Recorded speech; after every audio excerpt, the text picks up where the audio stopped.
Bonjour à tous. Comme vous le voyez, c'est toujours le plein soleil sur le port d'Ajaccio. Et rien ne vaut un tel cadre, aussi magnifique, aussi sublime, aussi ensoleillé, pour vous donner quelques conseils pour éviter le burn-out, l'épuisement professionnel.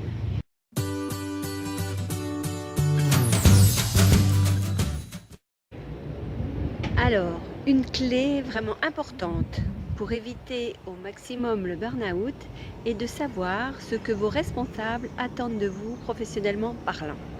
Est-ce qu'il s'agit de ramener de l'argent? Est-ce qu'il s'agit de trouver un nombre important de clients? Est-ce que vous avez des objectifs affichés par mois clairement? Ou est-ce que ce sont des tâches plus,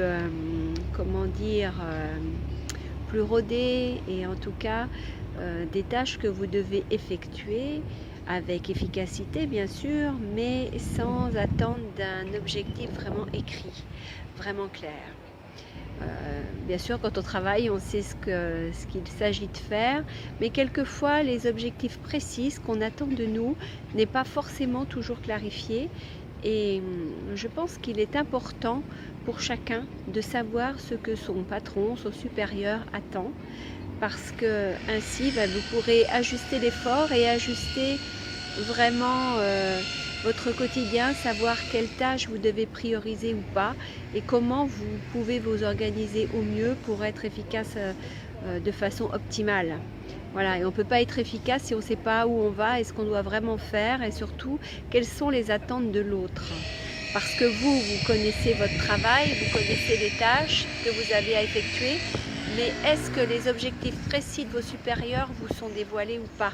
Ça, c'est important de le clarifier, de le mettre au clair, parce que ainsi vous avancerez beaucoup mieux et vous pourrez, comme je l'ai dit précédemment, vous organiser et savoir ce qui est important à faire, ce qui est urgent à faire et comment le faire de la façon qui sera la plus satisfaisante et pour vous et pour votre hiérarchie.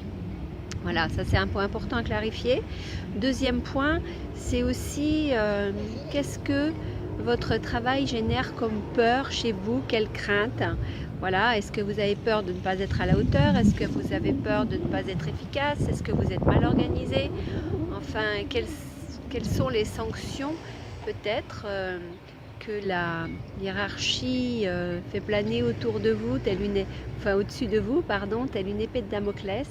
Voilà, est-ce que vous savez exactement ce que vous encourez, par exemple, si vous ne faites pas le travail correctement, si vous ne répondez pas aux attentes de votre direction, de votre hiérarchie? Ça, c'est important de connaître, vous, vraiment ce qui vous fait peur dans le non-professionnalisme dont vous pourriez faire part, par exemple. Faire preuve, pardon, de non-professionnalisme dont vous pourriez faire preuve. Voilà. Et puis peut-être qu'au travail, eh bien, vous y allez à reculons en ce moment parce que tel collègue vous harcèle moralement ou vous fait bûcher comme un malade. Ben voilà, il est important d'identifier les peurs conscientes, celles qui font que vous partez la boule au ventre le matin. Et puis il est aussi intéressant, je regarde parce que là-bas, c'est des gens qui sont en train de faire des travaux sur un petit pont. Voilà, c'est eux qui nous polluent de façon sonore cette vidéo, on va dire, entre guillemets, polluée bien sûr. J'espère qu'elle sera quand même audible.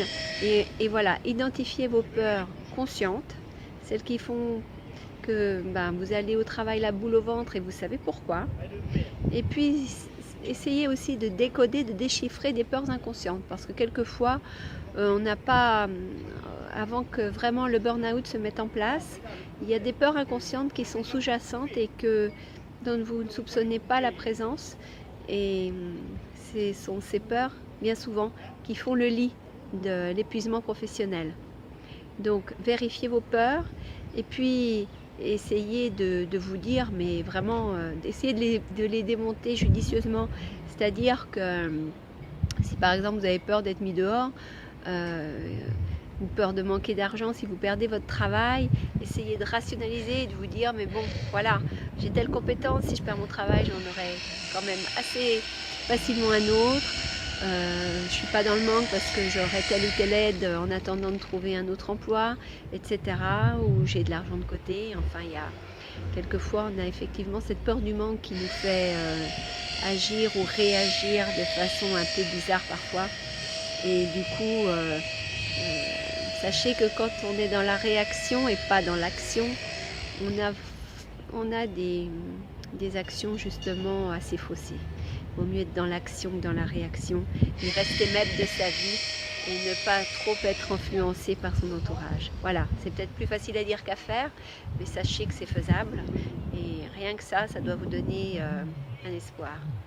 En tout cas, le burn-out c'est une fatalité, même de nos jours, et on peut arriver en prenant quelques précautions, en ayant des attitudes préventives comme celles que je vous explique dans mes vidéos, eh bien on peut y échapper. Voilà. En tout cas, revenez vers moi avec vos commentaires, avec vos remarques, n'hésitez pas, soit en dessous de la vidéo, soit sur mon blog des audacieux, motivationpositive.com. Je vous souhaite une belle journée, qu'elle soit aussi magnifique que celle que je vis actuellement, et surtout, prenez soin de vous.